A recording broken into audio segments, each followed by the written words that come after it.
And Charissa, You can go ahead. major Happy New Year to you. There's going to be much sweetness coming for you in just a short while. And I get to hold her, okay? Please. Yes, yes. Okay, guys, let's get started. Yes. Spotlight on me. I don't know where I am. Here I am. All right. Good morning, everyone. So here we are back at Art at Home, sponsored by the Hoboken Public Library. Gracias to the library for supporting the arts.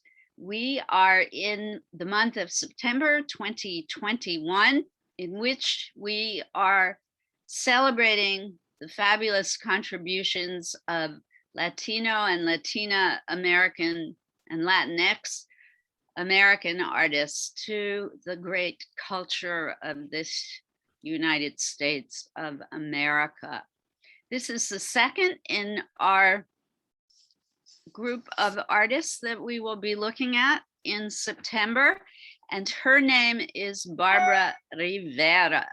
And Barbara is so new to the art scene that the only biographical information I have about her is information that she herself has written. And I'm just going to read it to you. It's short and sweet. And here we go. From Barbara Rivera herself. I am a self-taught artist of Cuban and Mexican descent, yet I am an American. I am extremely proud of my cultural heritage. My heart sings for joy when I listen to Cuban music, as it sings for joy when listening to mariachi. It's in my soul, it's who I am. Often in my paintings, I try to capture my cultural heritage. I am married to an incredible man who keeps me grounded, and we have 3 amazing sons. My father was a political refugee from Cuba, and my mother a Mexican immigrant. My parents worked ever so hard to give my siblings and I a different and better life than they had growing up in their home countries. I paint every day because my art liberates me. As cliche as it sounds, I feel alive when I paint. Sorry, I lost my place. Give me a moment. I feel alive when I paint. It's my moment. My paintings are often painted with the most vibrant of colors, which represent to me the awesome energy of life. I want people to feel the energy and emotions that radiate from my paintings. My paintings are a reflection of my life, my journey, and the things that are important to me, as influenced by my surroundings, people, places, cultures, and things that I love. My hope is that after you see my paintings, that you walk away with a desire to tell your story. I love that. I'm going to repeat that. My hope is that after you see my paintings, that you walk away with a desire to tell your story. To think about your personal and unique life and journey. As crazy and complicated as it may be, it's your story. And this is a glimpse of mine. And she asked us to follow her on social media. So she is a new, young, vibrant, up and coming artist. And how lucky are we to be able to look at her incredible work today. And here we go. She is exclusively a portrait painter. When she said she uses color, she is not telling a lie. She uses extraordinary color, very bright, and very stimulating. So let's immediately jump to her work.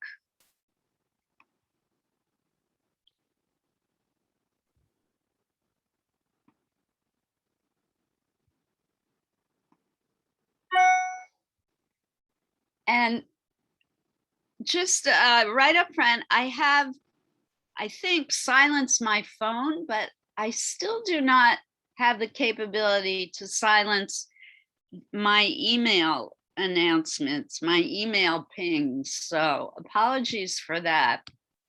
I have not figured out how to do that. If somebody can tell me, I would love it, because I personally find it incredibly annoying. Is the sound coming from your phone or from your computer? From my laptop. Is it a Mac or a PC? It's a Mac. All right, I'll try and figure it out. Thank you. You're welcome. Stephanie.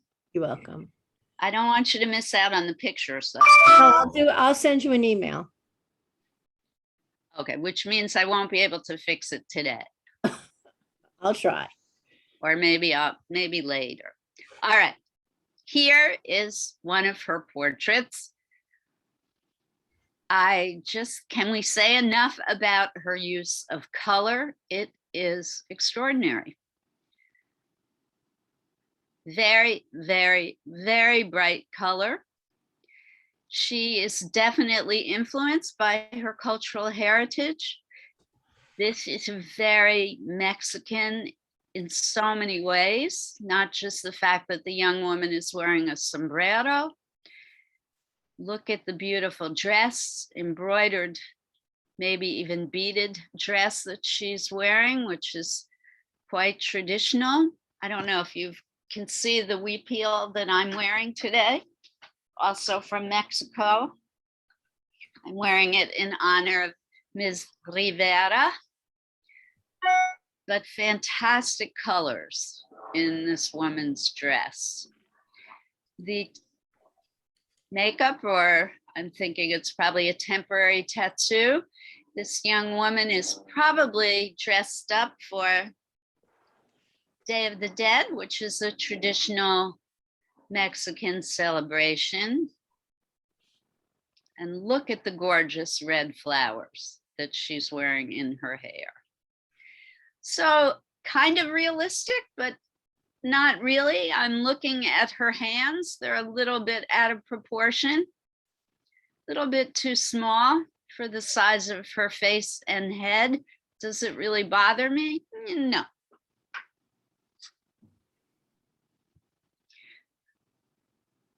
If it's perfect, it ain't art. I've said that a million times. It bears repeating. So many of Barbara's portraits are almost full figure, not just facial portraits. I'm going to recommend today that we focus just on the face, but I leave that entirely up to you.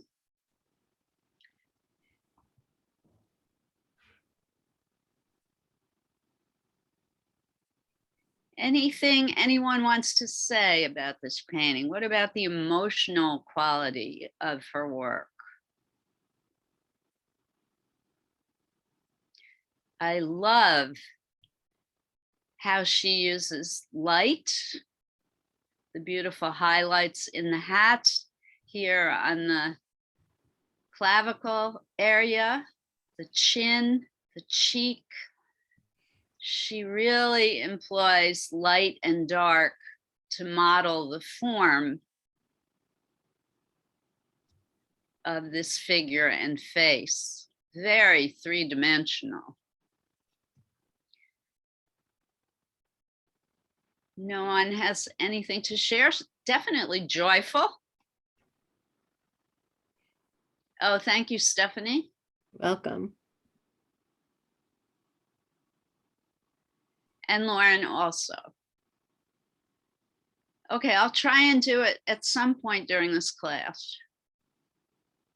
I've tried doing exactly this thing. And it never seems to work for me. Okay, but I'll try again. Okay, let's look at some more art.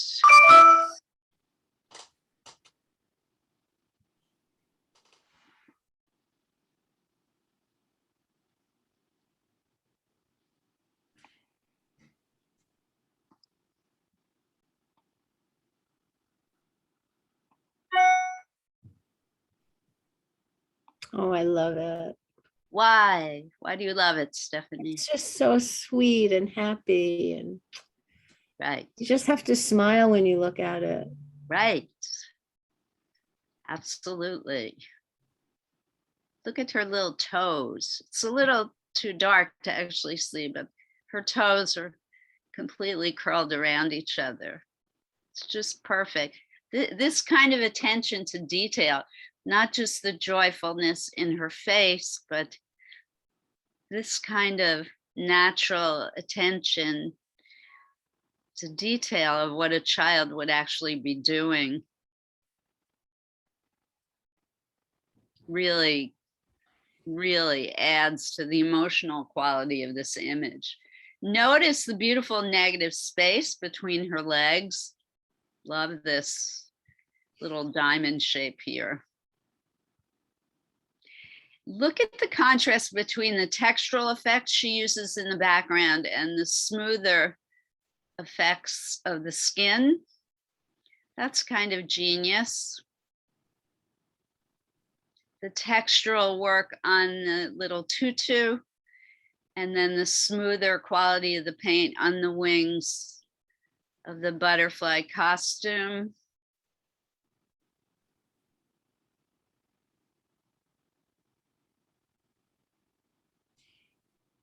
I love the way the butterfly wing shoots off the edge of the page. This is a great compositional thing. It really creates action in this image. You get the sense that the child is in the act of moving around because the wing is shooting off the page. The tilt of her head and the way the figure fills up almost the entire composition.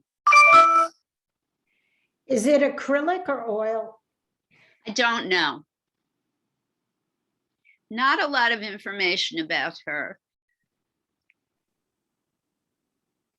I'm guessing it may be oil because of the richness of the color and what looks like a very thick impasto covering of paint. Yeah. Liz, I can't, first of all, good morning. Good morning. Good morning. I can't remember the name of the girl, but that painted her mother and her mom's friends. They were nudes. They were Oh, yes. This is reminiscent for me of her because of the detail to not only the expressions, which are full of emotion, but also just the, everything. Yes, The I coloring of the skin. Sorry. I agree. I don't remember her name either. Was Isn't it Aaliyah Chapin, actually? I'm thinking. Say it again? Aaliyah Yes. Chapin? Yes, Okay. you're right. Leah Chapin, It reminds me of her. the woman who painted the elderly women. Yes. They were amazing. They were extraordinary portraits. Yes, Absolutely. And huge. I love how she's, huge. I'm appreciating that more and more as we're climbing through the class. I need a bigger space to Her create. approach was quite different, however. She was a photorealistic artist. Her paintings were incredibly realistic. Those images look like they could have walked right off the canvas. They were so real. But yeah, good comparison. Thank you, Lauren. We'll show this one because it really speaks to her patriotism, I think.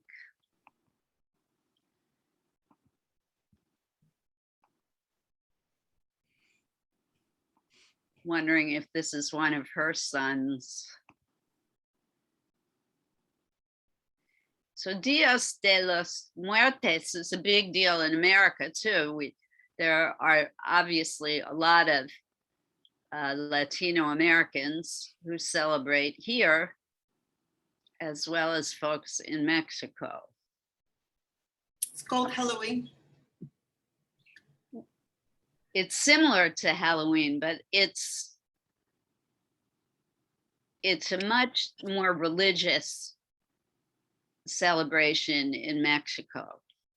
People actually go to the gravesite of their loved ones and have parties and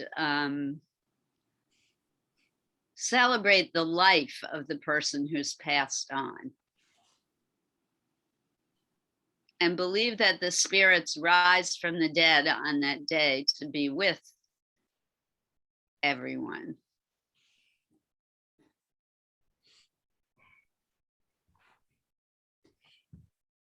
Again, incredible composition. I think that's one of the things I love most about Rivera's work is her very courageous, bold compositions. I mean, who would think to do this? I love that her heritage is coming out. She said mariachi is her heart. And here we have the trumpet and of course the sombrero, but there is just such a beautiful representation of her background. And again, it jumps off the page with these colors. So right. And her patriotism, she said in her bio that I am above all an American. I love my ethnic heritage, but I am an American. But using this, of course, makes me think of Jim Dine and his flag series, using the American flag as an art object like this, and Jasper Johns, of course, his American flag series. This is, you know, pretty bold use of the flag as a design element as opposed to just a flag. Wonderful attention to detail, as I mentioned in the other portrait. This is what makes this so real and engaging. Interesting that he's wearing like these heavy, thick gloves. I don't know if that makes it harder or easier to play his trumpet, but it's definitely part of his costume. Maybe that's a bit of Michael Jackson thrown in there too.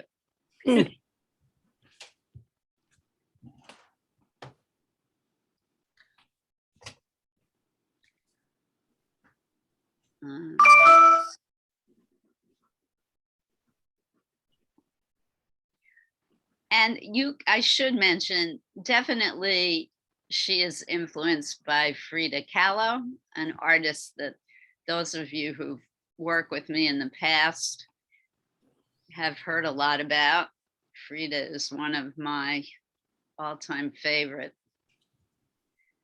painters and one of my big heroes. This one is difficult to enlarge, sorry, it gets very blurry when I make it bigger. But again, very traditional Mexican head wrap and clothing, and even the very youngest children are frequently dressed up for Dia de los Muertos.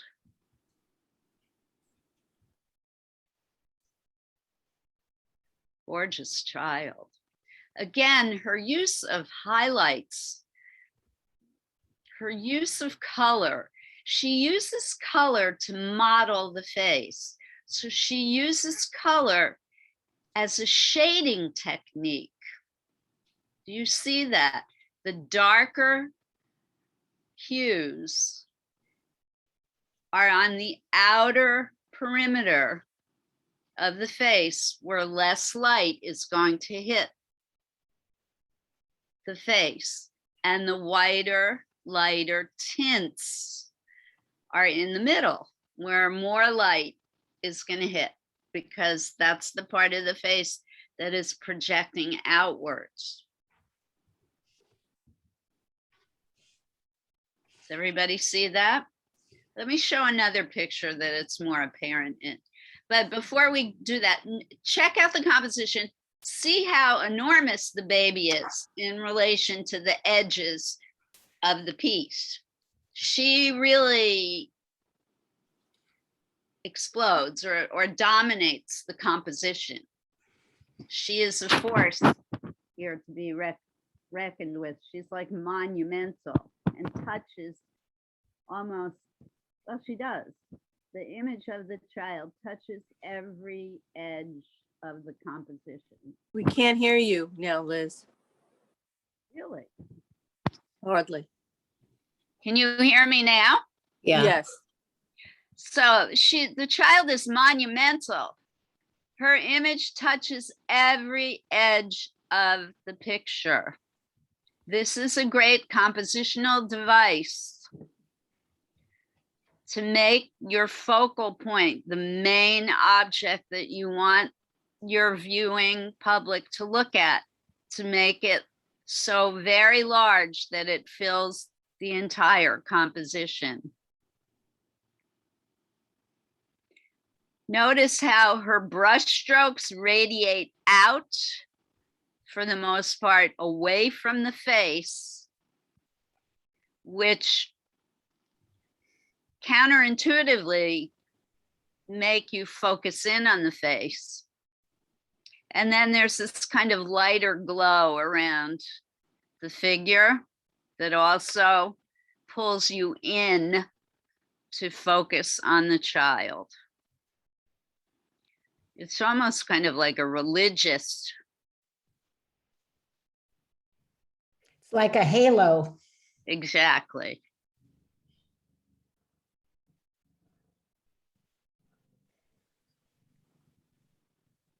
So she has exaggerated the dark light value in order to create greater volume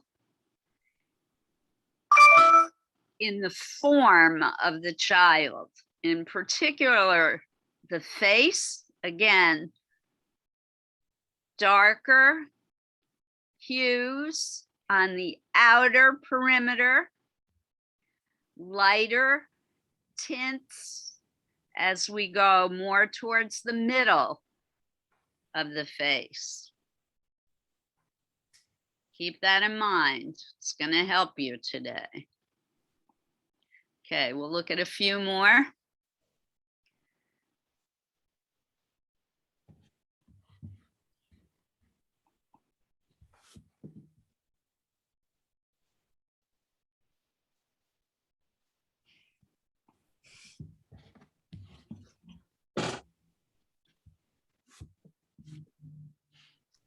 Love this one. I love the expression on this woman's face.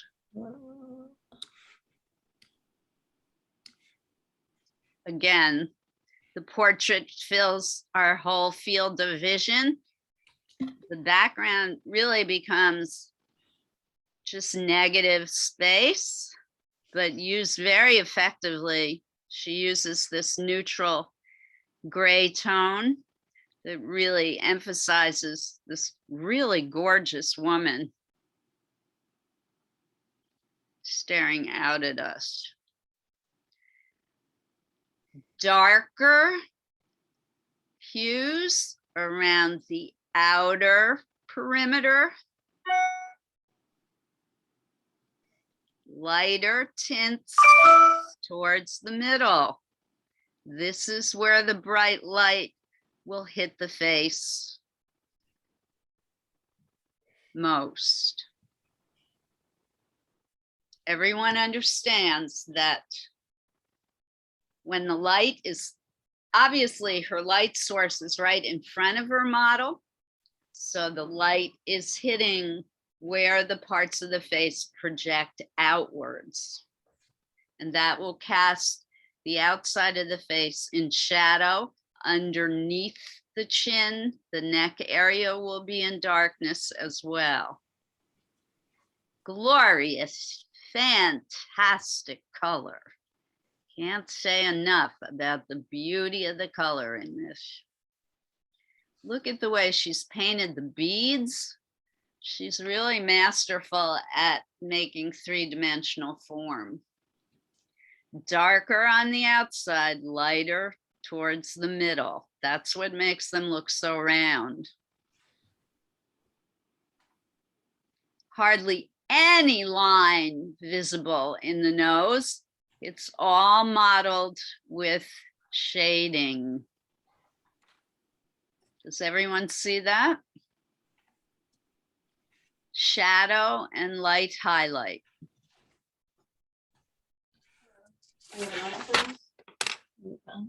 One second. All right. I just have, her face is like Oh, sorry, let's go not back. flesh color, you know, it's like gray, white. Well, Was this she leads me passed to away? the question, what is flesh color? Well, that heritage, you never see that color.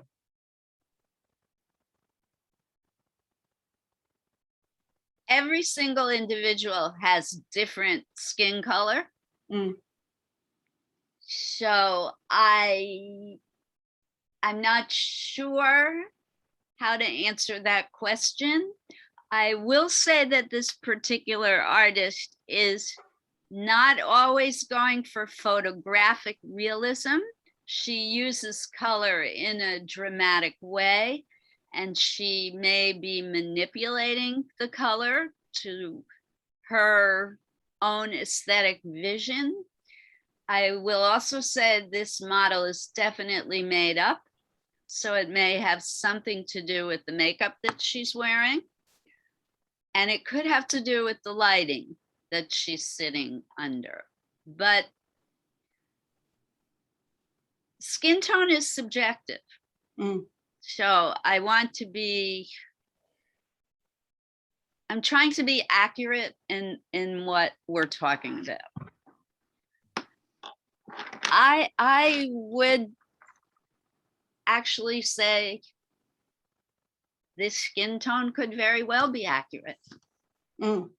And it may read differently on your computer screen than on mine. Do That's keep in true. mind, everybody, that digital color is not true to life. It's far from it.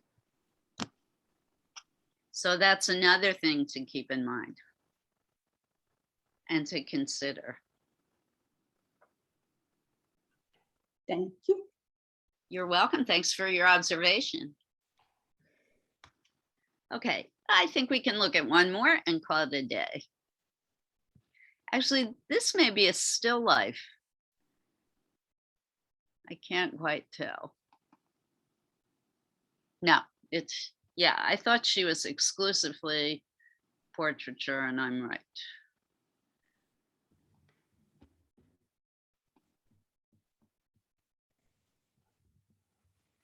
This is another child in just an amazing costume.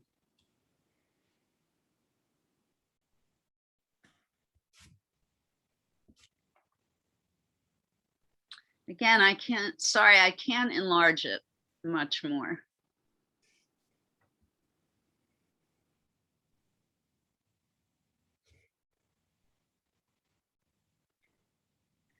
Fabulous color.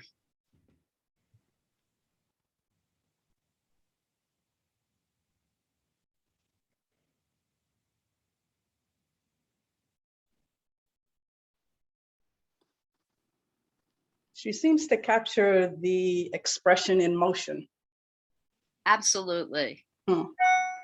I would agree. And I want to point out the absolute perfect proportion that she's achieved in this child's face. And another thing, when you're doing portraiture, it's important to see the direction the retina is turned in. Do you see this? She's really showing that the gaze of this child is off to our left or our right, the child's left. Do you see that? He's not looking straight ahead. His gaze is turned to one side. You want to really notice that in the picture that you're trying to copy. Yeah, great. That was a wonderful observation. She really does capture the emotion of the person she's painting. I'm wondering if she takes photographs and then paints. She couldn't possibly have asked the child to model like this.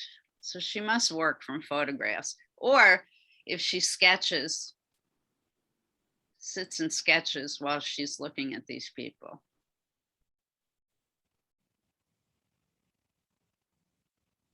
All right. So I'm going to talk about two things today. Oh, that was silly, Liz. Sorry, I almost left the meeting. I want to talk about two things today, but first you need to gather up stuff that you'll need. If you're working in color, I want you to get either soft pastels, markers, watercolors, or acrylic paint. If you are just drawing, you will need pencils or uniball pen or graphite, whatever you feel most comfortable drawing in. When you gather up all your stuff and you're good to go, I'm not going to talk about the proportions of drawing the full face. I'm going to talk about drawing the proportions in profile because a request was made of me to do that, and I realized I haven't done that for a while. I have talked quite a bit about the proportions of the human face when they're looking straight ahead. And the other thing I want to get to today is how to mix skin tones. And it's wonderful that that came up today because there are tricks to the trade on how to do that. And you can, as always, opt in to watch me, or you can go about doing your own work. It is entirely up to you. But our goal today is to create a portrait, either from a large photograph of someone that you know, or from a magazine photo. Make the image as large as you can. It's much easier to work from a life-size or larger than life-size image than it is from a tiny snapshot. While you're gathering up your stuff, I'm gonna see if I can go to my settings and fix the pinging and ponging sounds.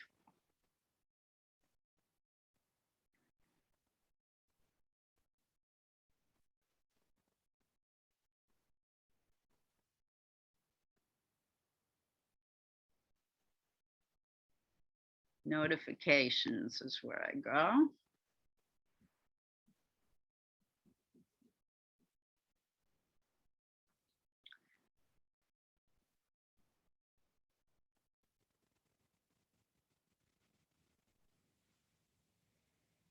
Okay, I can put it on do not disturb. How do I put it on AM?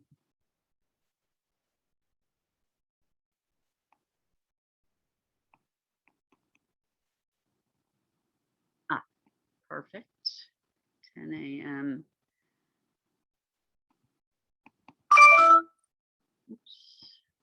to 12 p.m.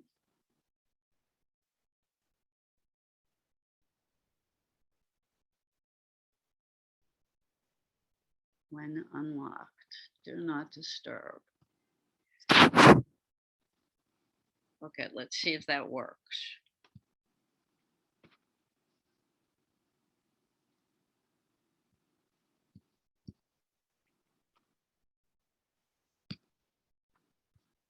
Okay, but now I've lost my Zoom screen.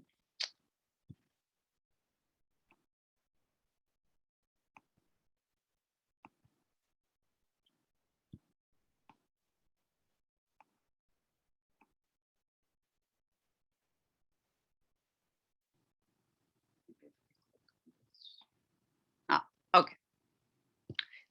Can you hear me? Yes? Okay. So I want to start with working on profiles.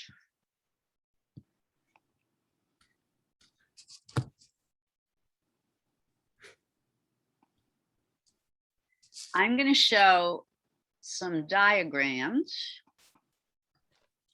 that I think will help you.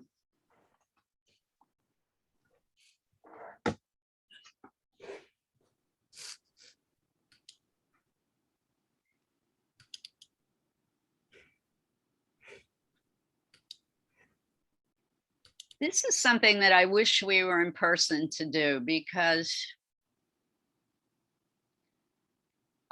it really works better that way, but we'll see how it goes today.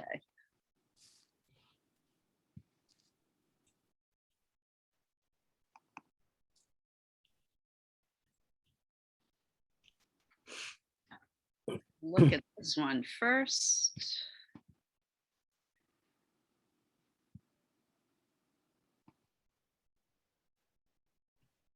Oh, hold on.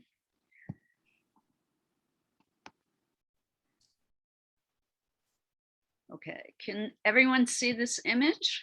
Yes. I'm going to enlarge it. So this is a profile that I'm not actually crazy about. The face is a little bit elongated. However, it divides the head into the correct proportions. So basically speaking, from the hairline to the eyebrows and the top of the ear is 1/3 of the head. Liz, can you make that bigger? This is enlarged. It's tiny though on the screen.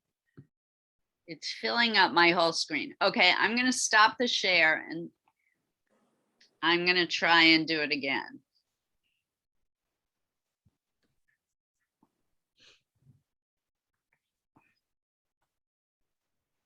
Nope, did that wrong.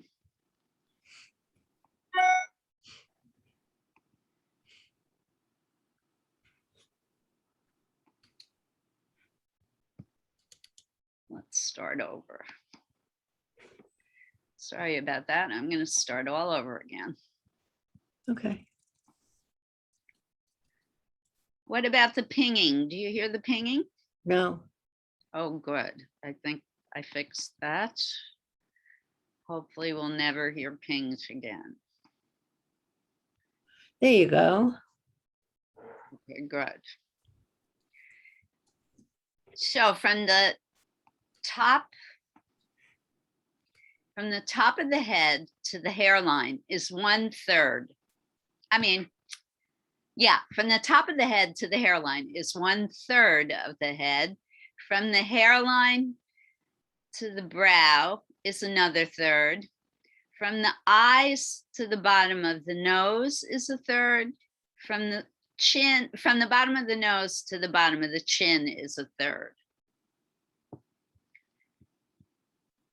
Which doesn't work out mathematically. So forget from the top of the head to the hairline. Forget that. From the hairline to the eyes is a third of the head. From the eyes to the bottom of the nose is a third. From the bottom of the nose to the chin is a third. It's the same as when you look at the head front forward. I'm going to say it again. From the hairline to the eyes is a third. From the eyes to the bottom of the nose is a third of the head. From the bottom of the nose to the chin is a third of the head. Everybody see that? And the head is symmetrical, even though you can't see the other side. That's why there's this guideline here. Interesting things to notice about the profile is where the ear is located on the head. that really helps you see things like the size of the nose. So the top of the ear sits right at the brow line. The bottom of the ear, Here pinging. it's still pinging. I don't know what to do. You gotta call Apple. I sent you the number. Yeah, that's not going to happen. No offense, everybody. The bottom of the ear, thank you, Stephanie. But if you've ever had to call Apple for I help, call them all the time. All the time.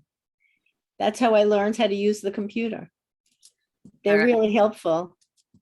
maybe you have more time in your life than I do. All right, I will try. Thank you for the suggestion. You're welcome. The bottom of the ear sits at the bottom of the nose. Does everybody see that? This will really help you with proportion. Noticing where the ear sits on the side of the face. Eye length is not really going to help you in profile because you cannot see the entire eye. Therefore, it's not going to help you with measurement of the nose. So the nose is going to appear a little bit longer in profile than it does in full face. All right, so that's proportion. Now we're going to look at some other diagrams.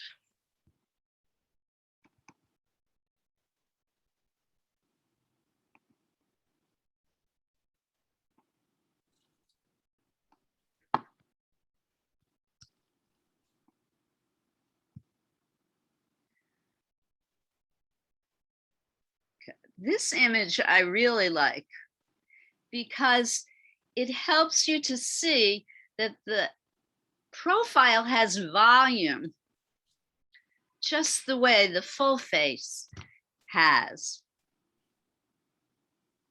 And in this diagram, it shows if you create an egg oval shape in the top portion of the head and a more egg shape for the full face, it can help you to understand that even in profile, volume exists. We tend to think more of flatness when we look at the profile because of the way it's turned, I guess. So this one is a little more intuitive. Just spend a minute or two looking at it.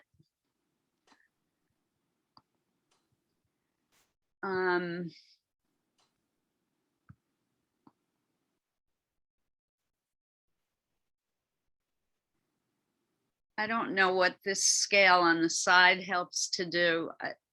I would just forget about this. It's not clear to me what that means. But do think about the fact that the profile is built on two ovoid forms.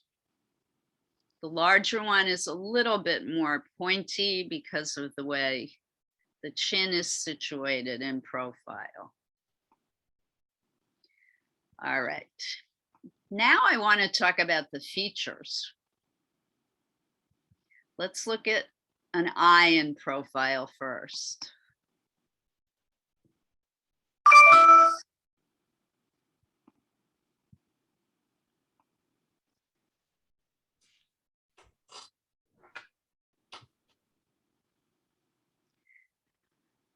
So obviously in profile, you cannot see the entire eye. The shape of the eye becomes more like a triangle or a V on its side. Does everyone see that? And the eyeball projects outwards.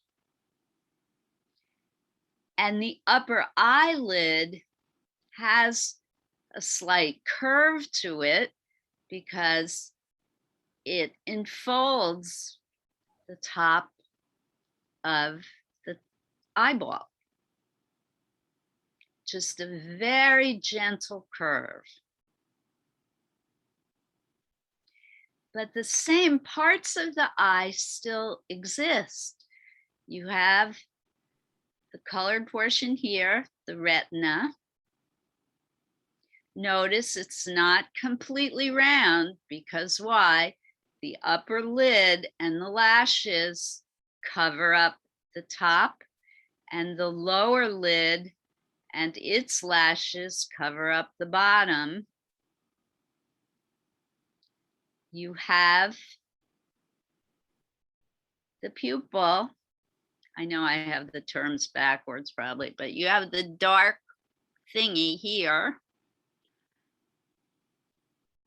And you have this amazing light highlight. Remember, the eyes reflect light. And notice that it's colored, even the lightest colored eye. Very pale blue or gray eyes are colored. You do not see the entire white of the eye because the lids are covering. You do, however, see this crease.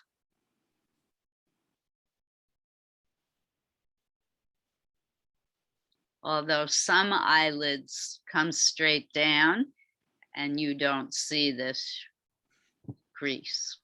You will see shading always because the eye sits in the socket of the skull. It's recessed back into the skull. Therefore, it does not get light. It is in shadow. The other interesting thing to notice is the brow follows the curve of the socket, the bone.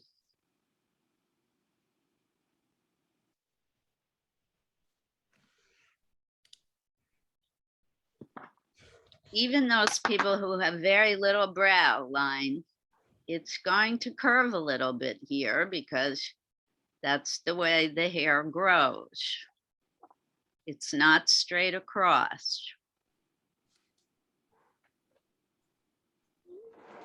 And I'm going to demonstrate some of this in a minute.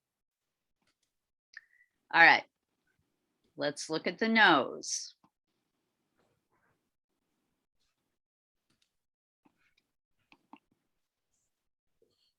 This drawing, unfortunately, has writing in it.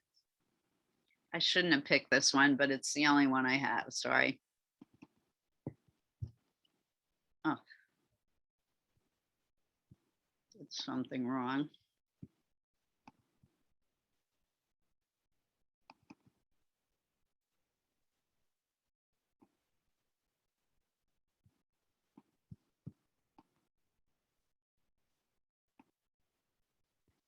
Okay, this one is interesting because, again, it shows that there is volume to the nose when you do it in profile. It's way more apparent than it is when you look at the front, full frontal of the human face. You see more of the roundness of the ball of the nose here and of the nostril. So if you want, when you're starting the sketch of your portrait, you can lightly pencil in this round area as a guideline for yourself. Again, very little line used in creating this nose. In fact, this person used way more line than I would use. You will see the darkest area here on the edge of the nostril. You will probably in profile see more of the opening, the dark part of the nostril. I would highly recommend that you start with very light shadow first and add the darkness as you go. It's much easier to add more dark than it is to try and erase it if it's too dark. If you go too dark with the internal space here, it's going to start looking flat and like a cartoon. It's just, if you're looking for a realistic drawing, you don't want to do heavy black coloring in here. Shadow, darker at the outer edges of the nose, less on the top where the light is hitting it. Very light shadow. As you go up the nose, there's going to be more light hitting as you go up, as the nose sticks out further. That's the nose. Now we're going to look at the mouth. And honestly, for me, this is the most challenging part of profile work.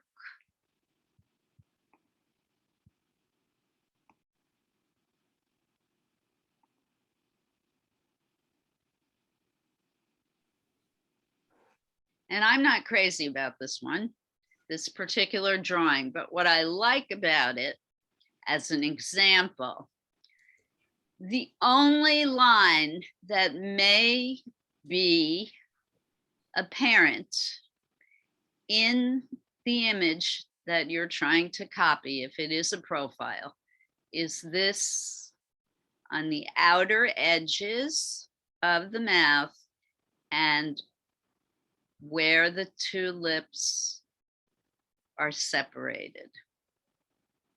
The inside between the upper and lower lip.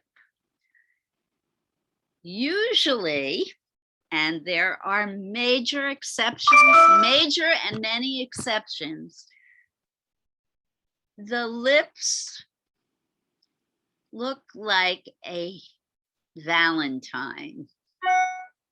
Do you see that? Sideways. Yes, a Valentine laying on its side with the bottom half a little bit flatter than the top. There's a bit more of a curve in the top lip. More volume in the bottom lip. It depends. Yeah. Everybody's mouth is so extraordinarily different. This drawing to me looks very artificial and fake. I think that this particular artist was drawing from their imagination and not looking at a real person. But that's my opinion. What I do like about this drawing is that the artist noticed there are creases in the skin of the lip, and this particular artist put that kind of detail in, which generally helps your work look more realistic. One thing looks like a sculpture. it does. One thing I find extraordinary is how incredibly even and smooth the edges of the lips are.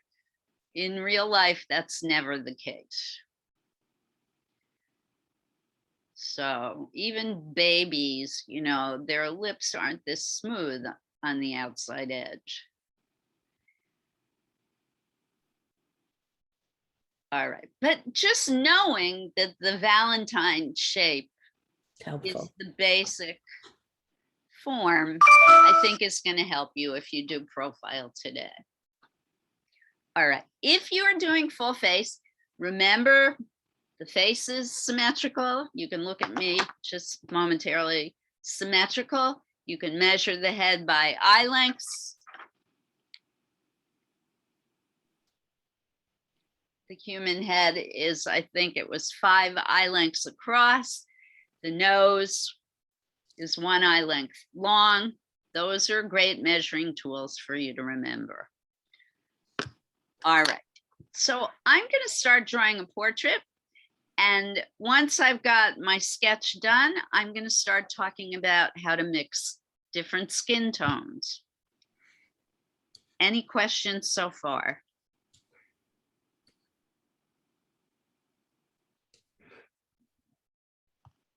Awesome. You can always put in the chat box. Sometimes I miss what you put in the chat box, particularly at this stage of the game, because I'm going to be busy working. We're copacetic?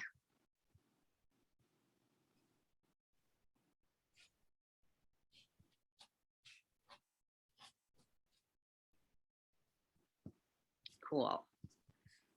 Just going to quickly scroll through. Everybody seems to be doing something.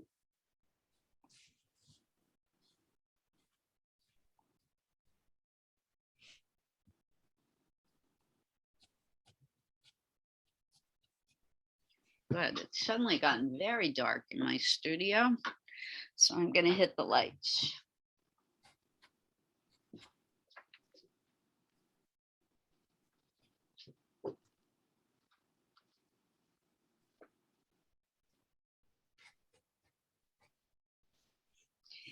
And those of you who are, working in profile, that was a very fast tutorial. If it's something you really want to do, I would prefer devoting an entire class to focus on that. And hopefully one day we will have an in-person plus virtual class where I can do a better demo for you all, where you can actually watch me. I hadn't thought whether or not I should do a profile today. In fact, I don't even have a picture to work on. So just give me a minute, everybody.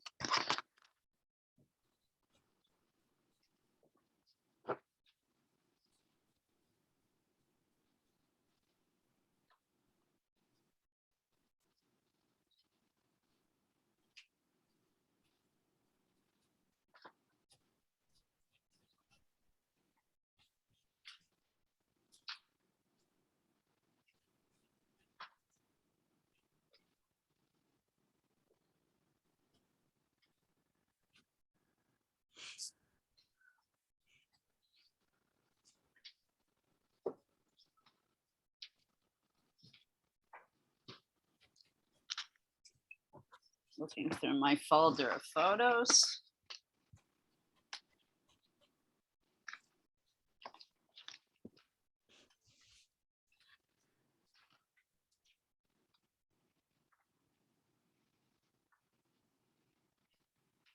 I don't seem to have any profiles. Sorry, folks.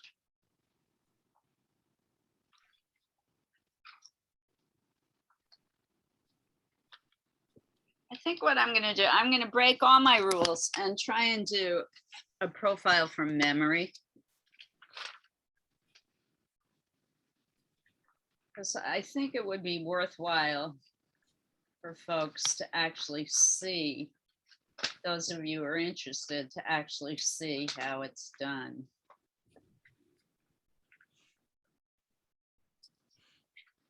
I should have been prepared.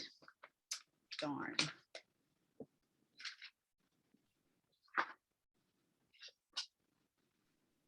Well, let's see how this goes.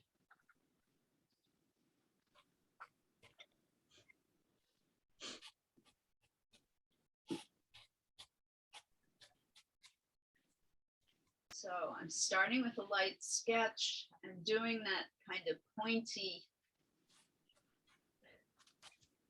oval first with the oval on its side to remind me to include volume, to incorporate it. I'm going to add the neck, just the position where it goes. So we know from the hairline, the brow is 1/3. So I'll put a guideline there. And then From there to the nose is a third. From the nose to the chin is a third. And we're good to go.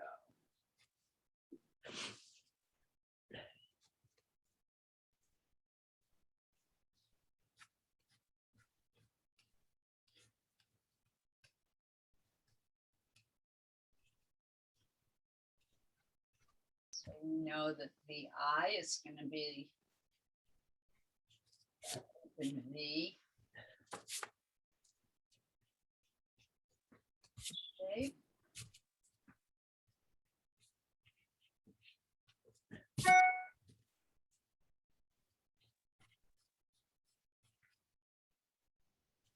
I'm going to do the large ball and the small ball for the nose.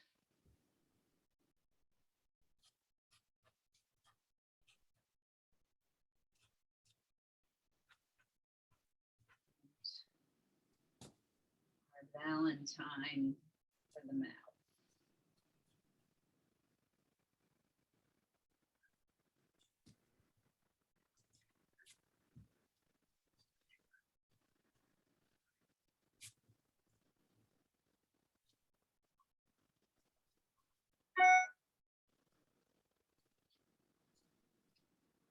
The ear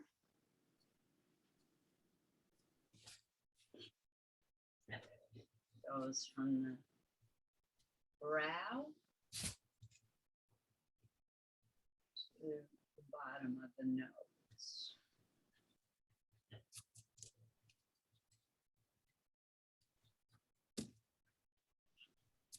Add more top to my head.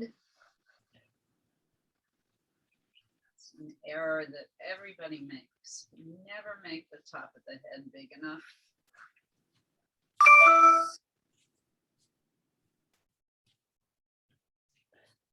Like I might have made the eye too big.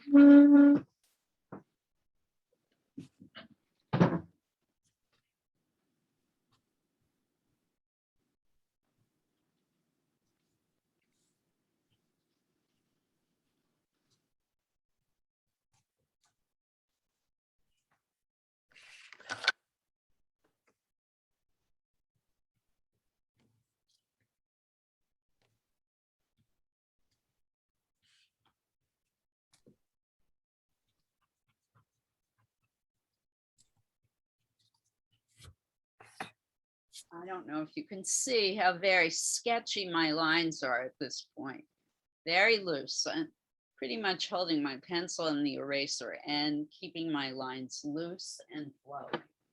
Not really trying to maintain a lot of control.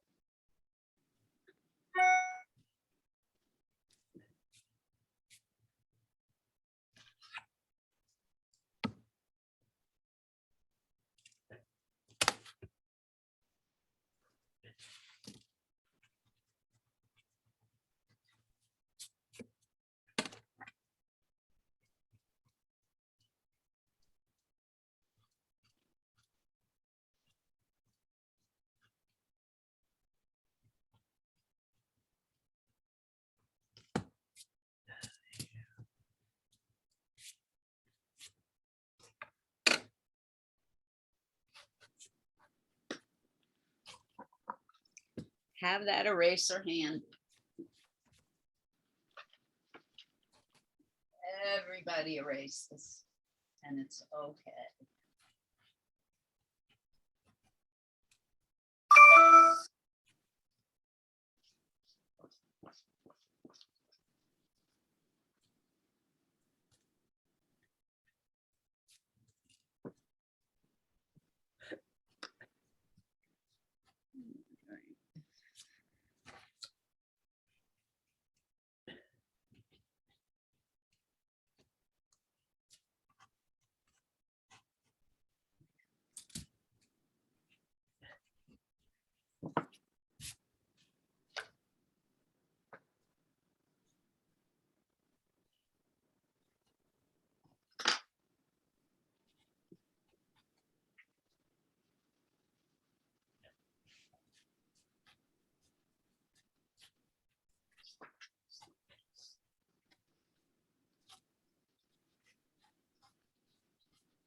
So my eye was entirely too small.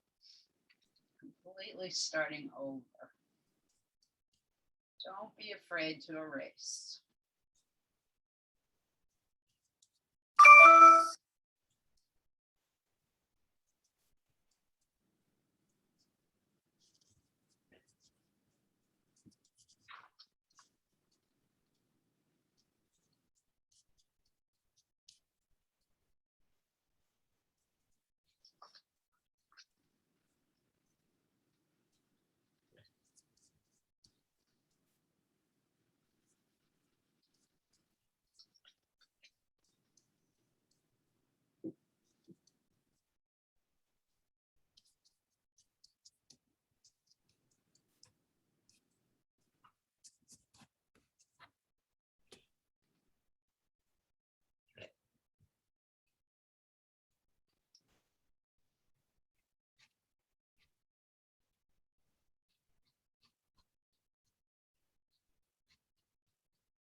Okay, well, not particularly realistic, but it's good enough to go on. And I'm going to start helping you with color mixing. I do want to adjust this nose a little bit. A little bit.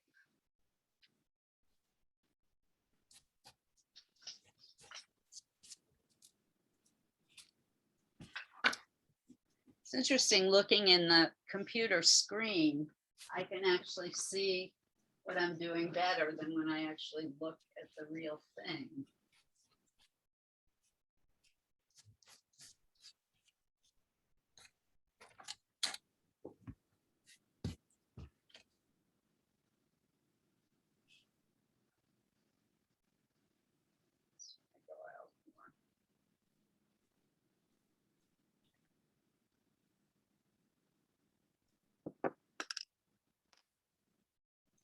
I don't know.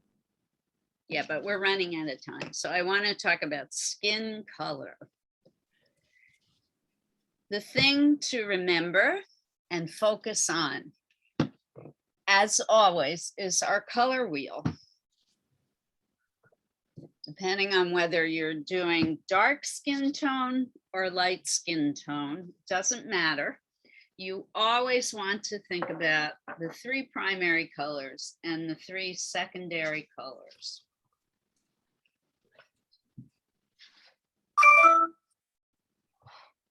We are all different shades of brown. Some of us are pale brown, some of us are very dark brown.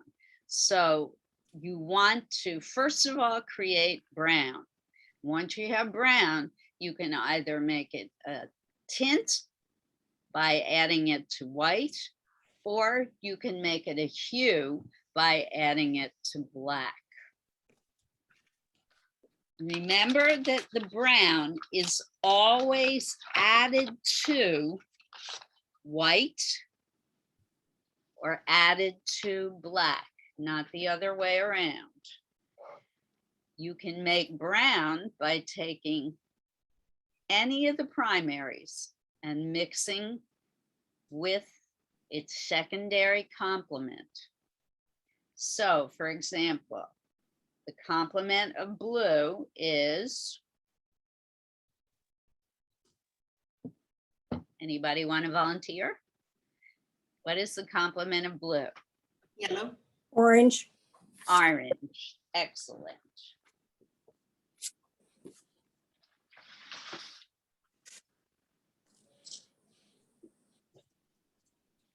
So I'm going to try and achieve my skin tone with orange and blue. I'm going to do it with orange and blue because that is a warm skin or a warm brown.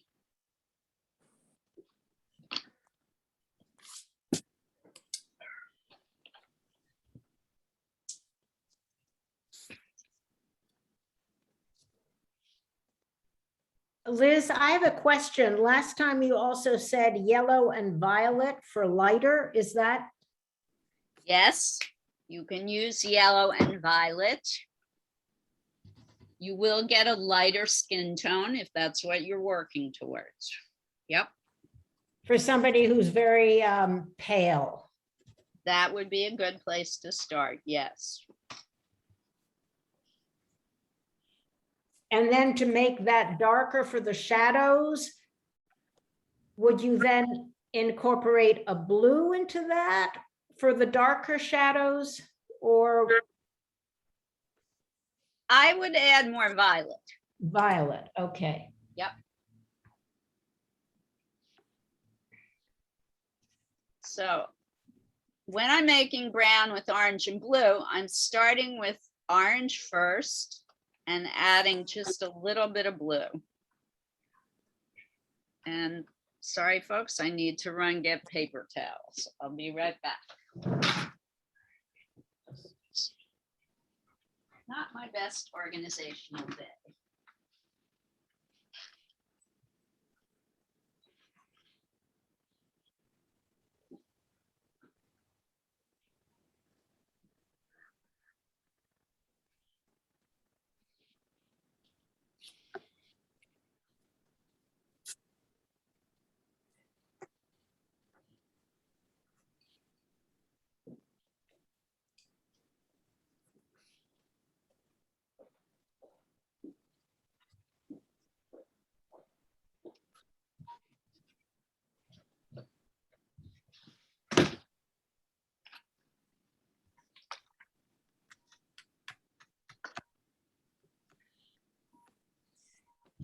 So just a tiny bit of blue in my orange.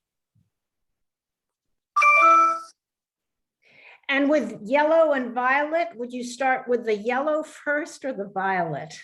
Always start with the lighter The color lighter first. color. Okay, thank you. It's always easier to add more dark as you go. So start light, add the darker color very gradually. Now the orange that I'm working with is a very yellow orange. So my neutral shade is more green than it is brown. What can I do to neutralize the green, guys? Anybody remember? Red. Thank you. Red is the opposite of green on the color wheel. So I'm not going to get frustrated or upset. I'm just going to add a little red. Not too much, just a tiny bit. And voila. It's a really nice shade of green.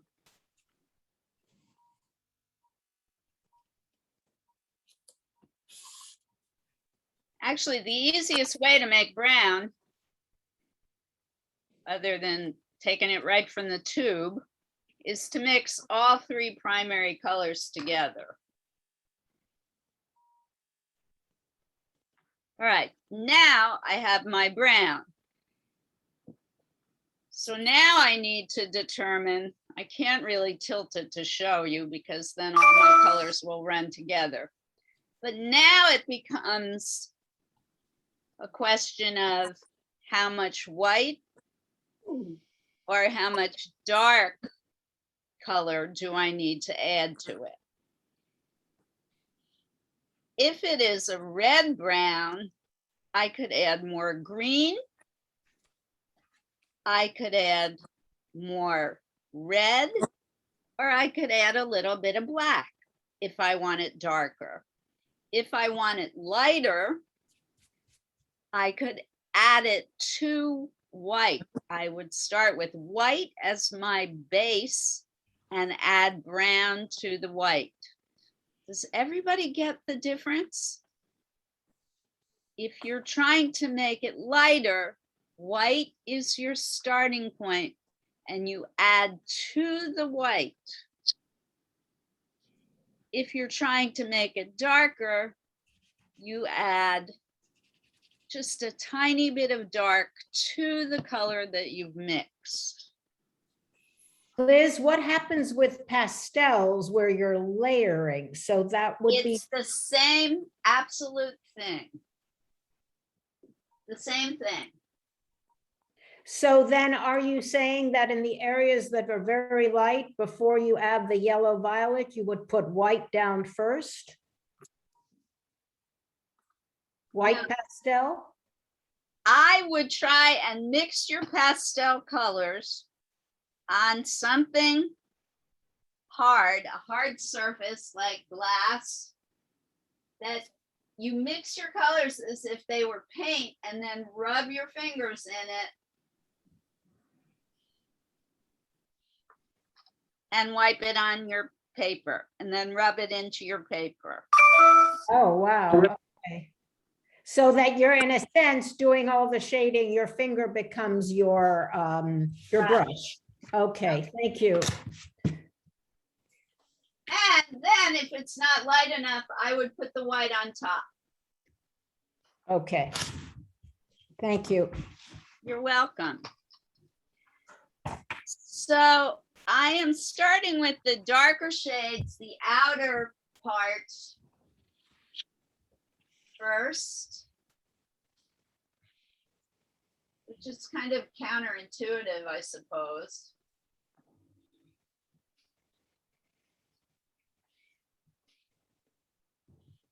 But it's helping me to build the form All right, I'm done. Yesterday. of this person's face. I don't know who that was, but are you okay? Yes. Okay, good. I don't know if you were aware you were not muted.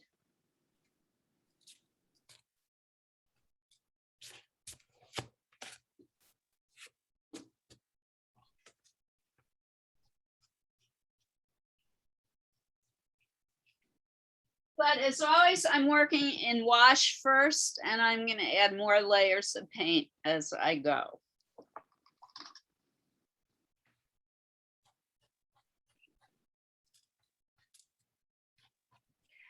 Liz, and would that be the same thought process with soft pastels?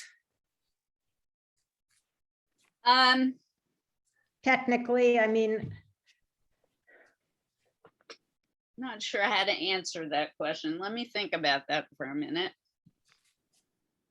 It's kind of hard sometimes to answer questions while I'm working. Yeah, I mean, I start with less and try and add more. I guess, yeah, it would be the same.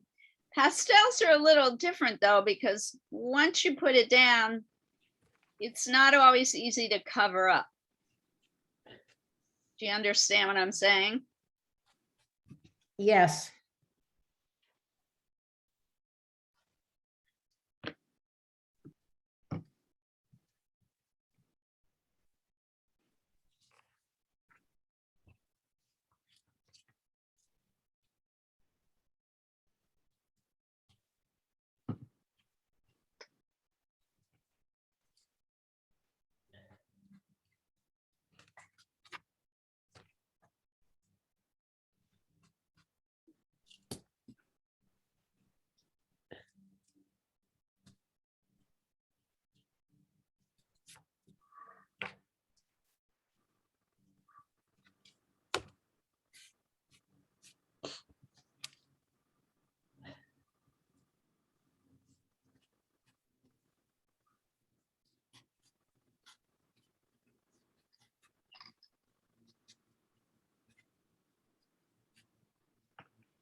So the head is starting to slowly emerge.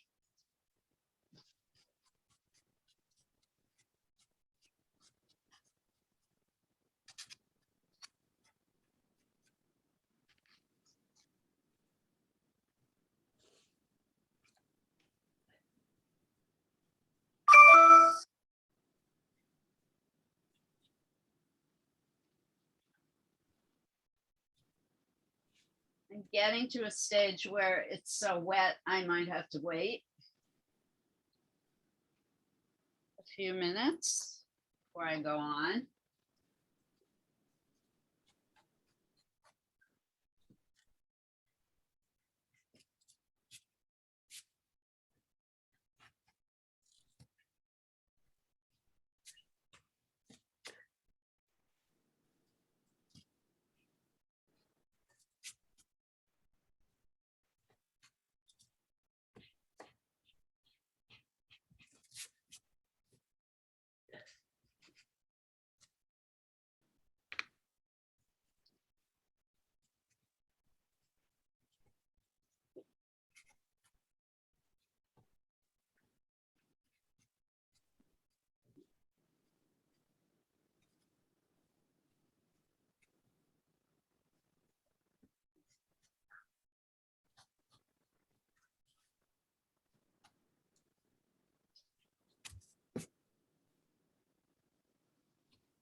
Now I'm starting to use really dark colors.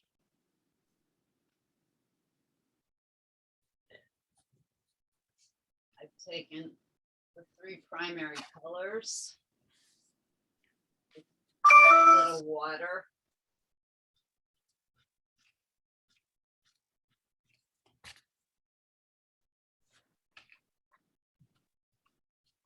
Starting to lay in some dark shadow and the hair.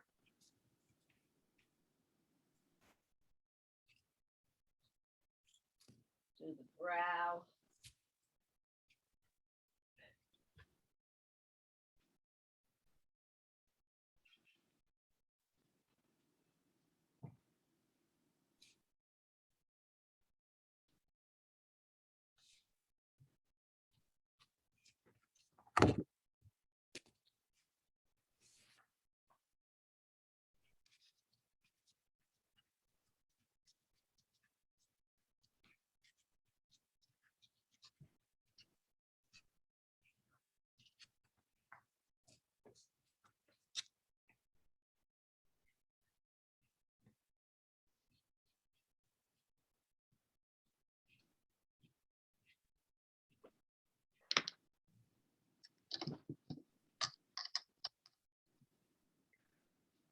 Lots of proportional glitches.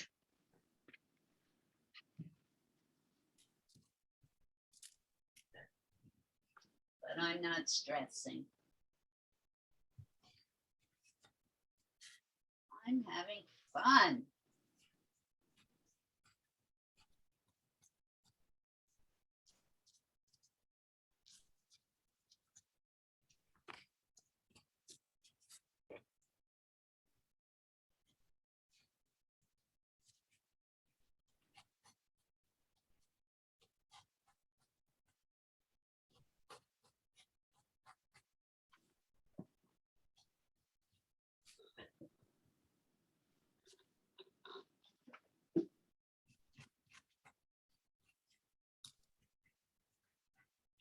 My errors really prove that it's very, very difficult to work from your imagination and try and achieve reality.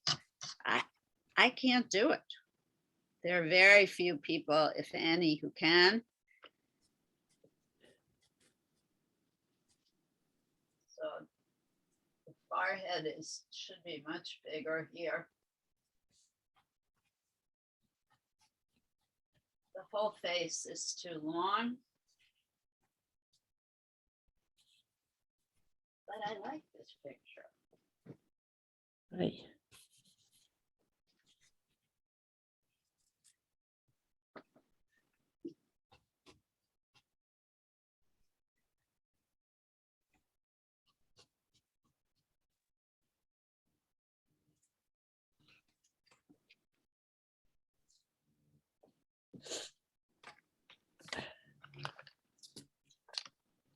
It's also very difficult to work standing up and very close to what you're doing without the ability to back off.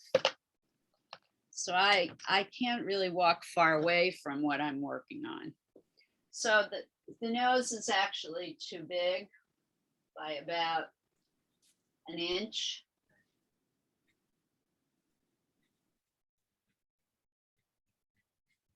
And I should have seen that here. You see where the bottom of the ear is? That's where the nose should be. And I completely ignored that. Even the most experienced artists make mistakes. But that's what makes things art.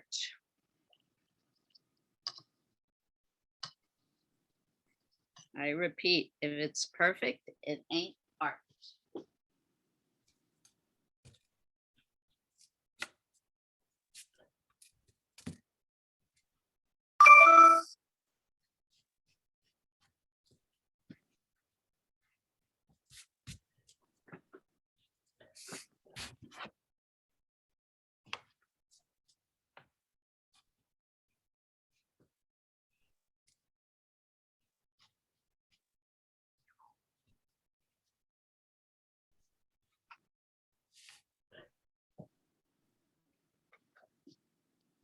I wonder what would happen if we tried to fix it. That's a little better proportionally.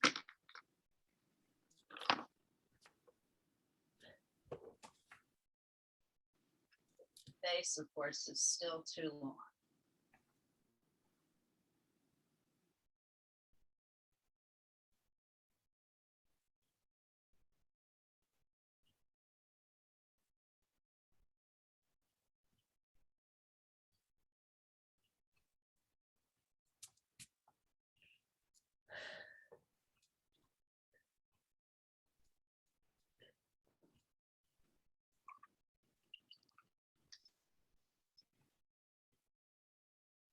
Forehead too short, nose too long.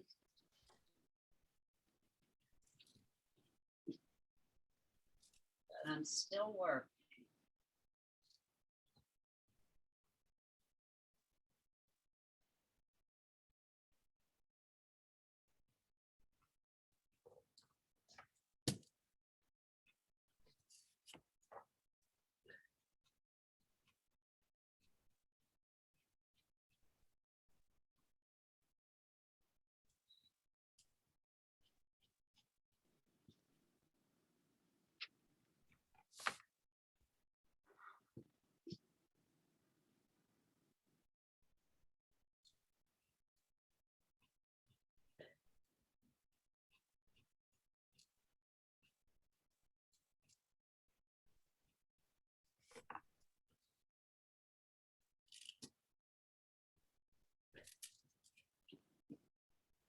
Yeah. Starting to look a little more real. See if we can heighten the forehead. I'm adding a little lighter color up here.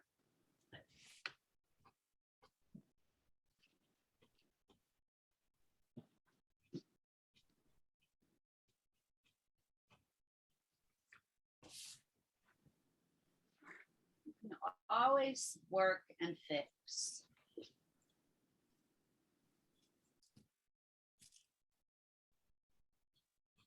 People think things are irrevocable. They're not.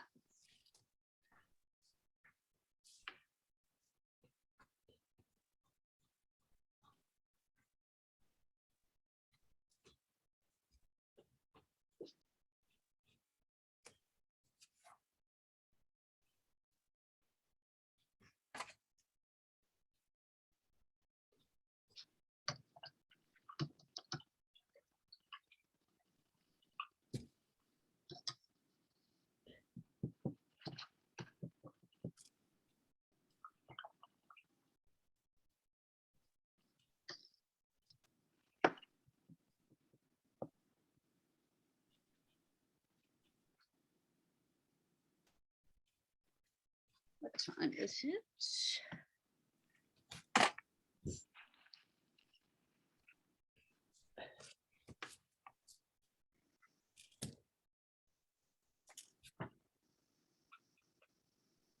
Still have time to work.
Enlarge the ear.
All right. So my gentleman needs a lot of work, but if you are watching me, I hope you got an idea of how to work with skin tone and how to do profile. I hope you noticed that I did make mistakes and that for the most part, I was able to make corrections. This is quite large here, but once it's dry, I could actually eliminate the ear and move it over. That will help quite a bit. Hair is a wonderful thing when you're doing portrait work. In fact, I'm going to do that right now.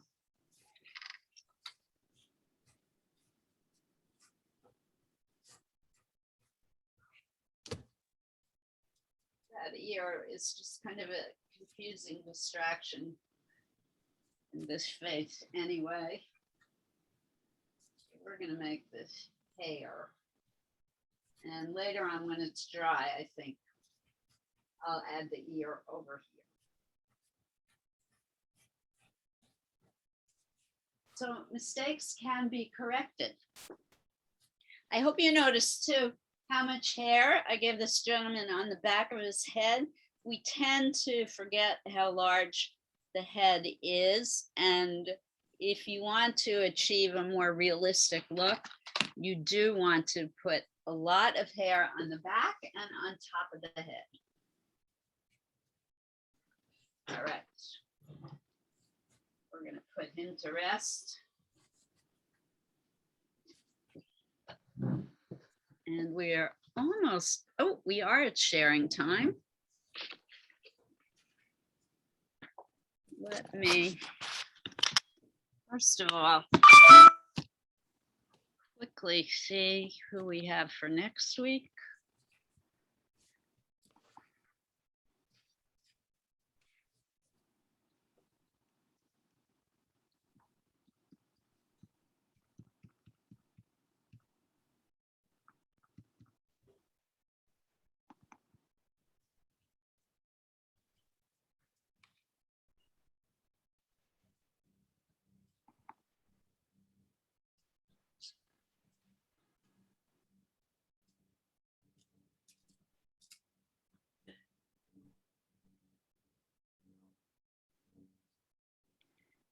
Next week is September 15th.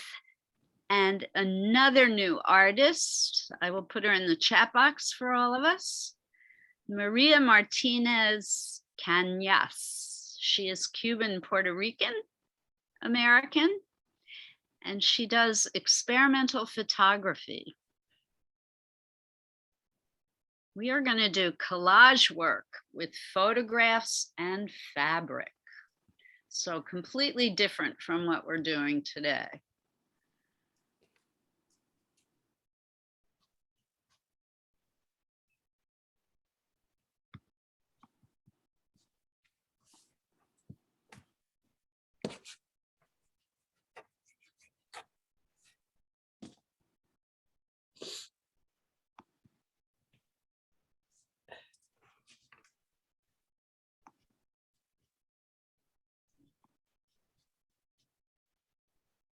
So there's her name, Maria Martinez Cañas. Hope I'm pronouncing it correctly. And as always, I will send you an email with more information about her and a list of materials that you will need. All right.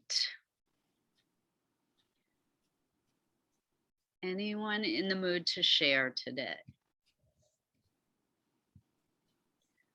Susan Monda, you're first in my queue. Well, I was quite distracted today. I didn't get to paint yet, but I'm just, Wow. Oh, this is a beautiful beginning. yeah, and I will paint it, but I just wanted to do some drawing.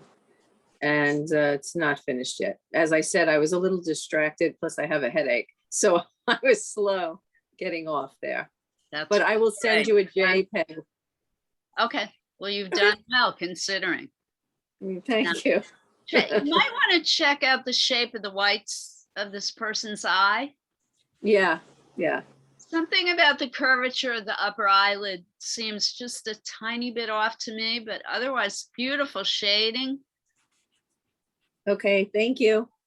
luscious lips. She has gorgeous. Yeah, she's a gorgeous model. All right, Mhm. awesome. Doris, you're next up.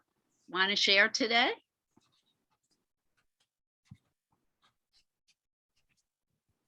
Can you hold it up a little higher? It's looking good. Wow, the proportions are great. Is this a child or an adult? It's a child, but I'm Yeah. not getting the childlike kind of quality to it. It could be, it's a beautiful drawing.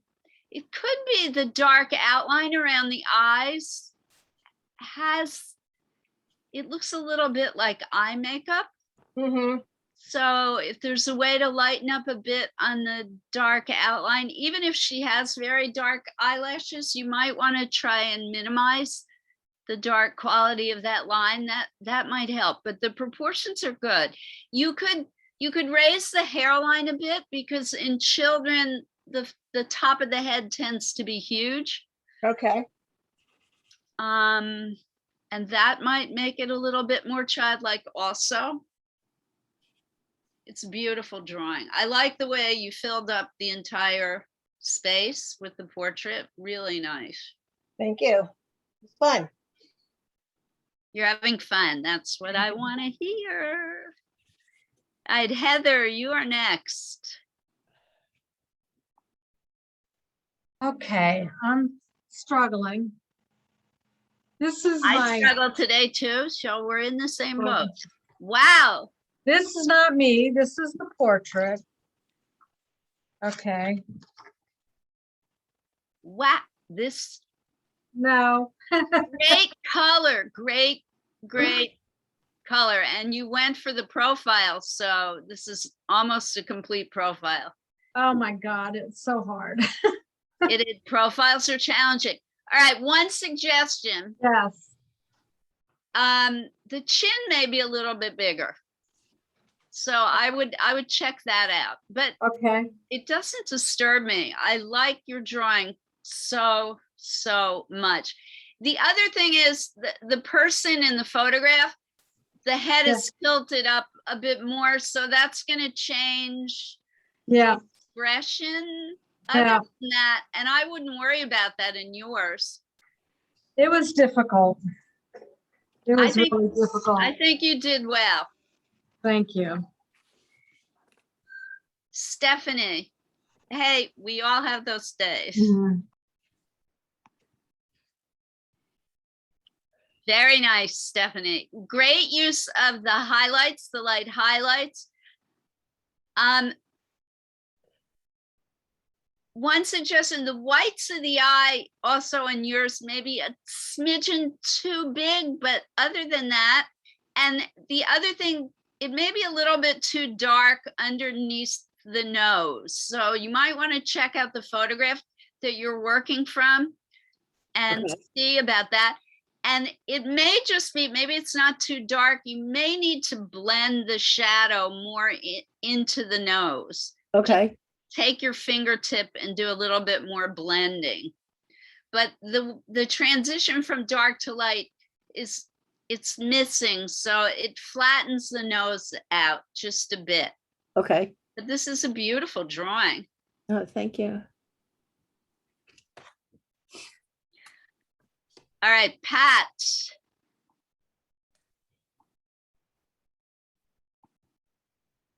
Wow. Oh, Pat, this is your daughter, right? It looks That's actually just my, like- it's a good friend, but her daughter look very alike to my daughter, and she's gonna Okay, turn 16, sorry. so I want to paint her childhood time, just for her. So you've captured the hair color and the skin tone very well so far. Beautiful. Oh, and the Mhm. expression in her eyes is just really wonderful. Oh, with Snoopy. Yeah, she loves Snoopy. I was so sure it was your daughter. So sorry. No, they do look very alike. So, Okay. you, it's thank you though. Yeah, they look alike. It's wonderful. Wonderful. Mhm. Thank you so much for Yeah. sharing. Thank Alice, you, Liz. you're welcome, Pat. Hi, Alice. No sharing. Okay, don't worry. Lizzie, Hello, hi, would you like to share? I'm trying. Sometimes my camera works and sometimes it doesn't. And it doesn't appear to want to work at the moment. All right, send me a JPEG if you can. Okay. Suzanne? Suzanne, your picture has gone away too. I wonder if we're having a technical problem.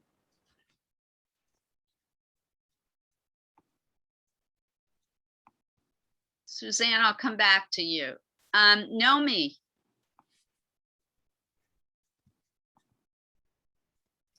Okay, this is my model, okay? the one in the profile. Yes, I figured that out. This is my creation. She came out very vixen-like. Yes. Love the colors. Love the colors. Okay, I have a suggestion. I feel as if the forehead is too small. I would raise the hairline. That I think is going to change the facial expression somewhat. So, I mean, if you like the vixenish quality, don't touch it. Okay, so try raising the hairline a bit. Colors are beautiful. You're very close to the real image. Well done. Thank you. You're welcome. I don't know. There are a lot of people in this class, but for some reason,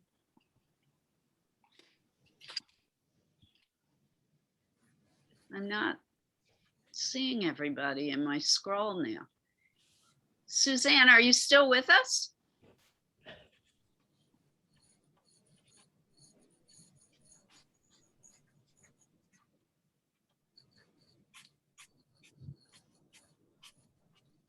I guess not.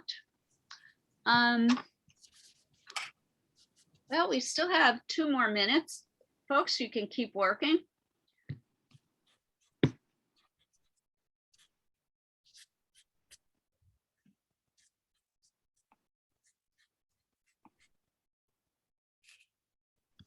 I'll keep working on mine until Sharissa says time's up.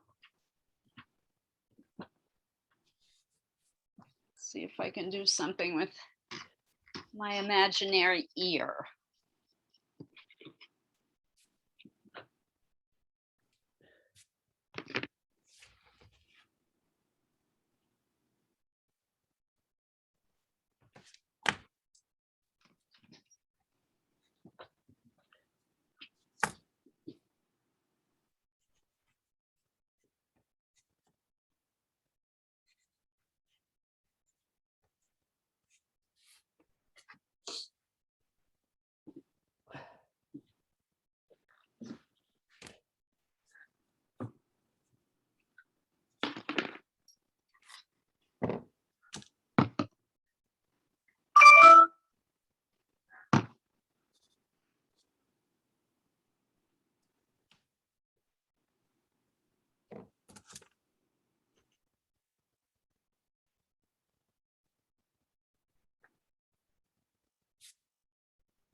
So I think actually we are out of time, folks.